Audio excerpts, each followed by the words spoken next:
Gentlemen, there is nothing more potentially damaging and devastating to a guy's confidence like hair loss. Thinning, balding, they both suck. But the reality is that the majority of us will experience some degree of hair loss or thinning at some point in our life. And due to the fact that I get a crap ton of emails from guys that are like, "Oh, I'm losing my hair and I'm freaking out, what can I do?" Or guys that are like, "Hey, I lost my hair, should I consider a toupee?" Today, gentlemen, I thought that we'd go over the different hair loss treatment options, what's out there to slow it, to stop it, to reverse it, and the pros and cons of each. So I've already done a few videos talking about a few different treatment options. The most popular, hands down, has got to be Almir. I take you along and show you this procedure. Now sure, it looks great after, right? The upside is that it's quick. The other upside is that it actually looks pretty decent. It's very difficult to tell. It's not your daddy's toupee. The downside, however, it's not a permanent fix and it is crazy expensive. But if you want to check out the video, it's listed and linked in the description. I also did another video where I sat down with the guy who did Almir's treatment. His name is Curtis.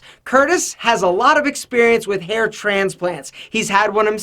So I sat down and asked him all the questions that I could think of and got as much information about getting a hair transplant as possible. The upside to hair transplant is that it does actually fix hair loss. The downside is that it takes a lot of procedures, generally a minimum of 2. It's also incredibly pricey and it's painful. Now say you've had a hair restoration process done, all right, and you're like, "Yeah, I wish it was a little bit thicker." Or you're somebody who is thin, you're not totally bald, but you're like, "Man, I'm really just a little bit insecure about this bald spot. I wish my hair looked thicker."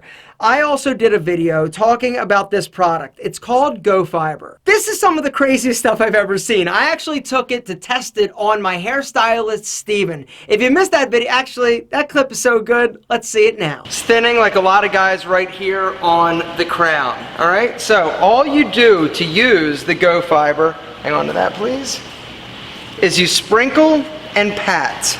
So you just sprinkle it on and pat it, okay? That's it.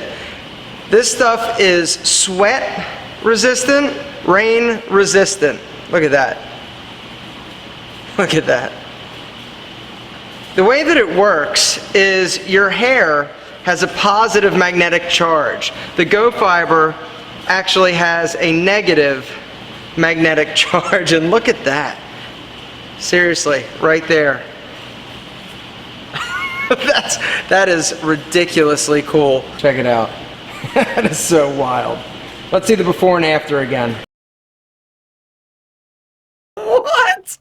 I was blown away. I'm still amazed when I watched that. Guys, this is some freaky stuff. If you want to watch the full video, there's a link down below to the video where I actually review it.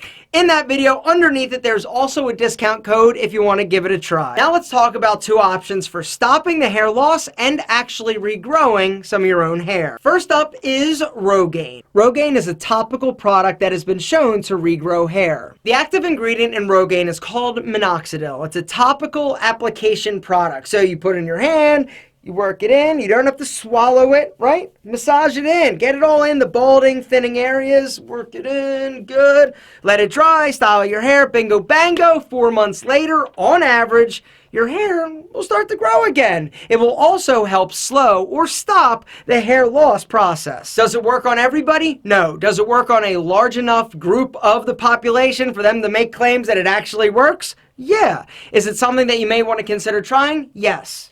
Possibly. I don't know. It's up to you. I can't answer for you. All I know is if I was balding, I would probably give it a shot. The downside is that it doesn't work for everybody. It takes a little while to work. And the other thing that you have to realize is that if you stop using it, it's going to stop working. And the hair that you regrew may actually fall, it will fall back out. It's not a cure, it's a treatment. Next up, Propecia. Propecia is an oral medication. You take it and it slows the amount of DHT that your body is producing. DHT is a hormone responsible for hair loss. Decrease DHT and your hair is like, hey, I don't have DHT anymore. Sweet, I'm gonna start growing and I'm gonna stop falling out. The medication can only be taken by men and cannot be handled by women or children, which kind of makes me go, what? The good news, I've got a great head of flowing, luscious locks. The bad news, my wife grew a 3rd breast. Actually, that's not a bad thing. The bad news with Propecia is that a lot of people do report medical medical side effects, as in sexual side effects.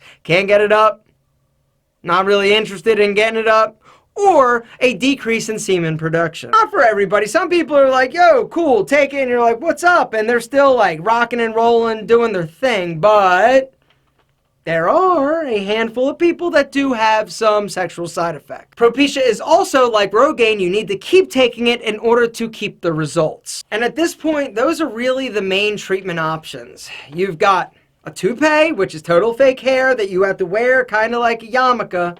Not exactly. All right, the other option is hair transplant. Sometimes it works great, sometimes it works bad. Another option is Rogaine, which will help regrow hair a lot of times and help slow the hair loss process. Propecia, same thing. Go Fiber is like hair in a can voodoo. I don't know how it works. Actually, I do technically know how it works. I still can't believe how well it does work. The other option is to actually embrace your hair loss. Does it suck? Yes. Are you going to have a period where you're like, this really sucks, and freak out? Yes. But at some point, you embrace it. There are things you can do to absolutely crush it and look incredible. Little facial hair, great frames. There are ways that you can add interest, balance, and dimension to your face without hair. So hopefully, this gives you a little bit better idea of what's out there in terms of options. Some are immediate, some take a little bit of time, some are a quick fix, others are more permanent. All of the information and videos are listed and linked down in the description, but the one thing I would like you to take away, you are devastatingly handsome and amazingly awesome with or without your hair.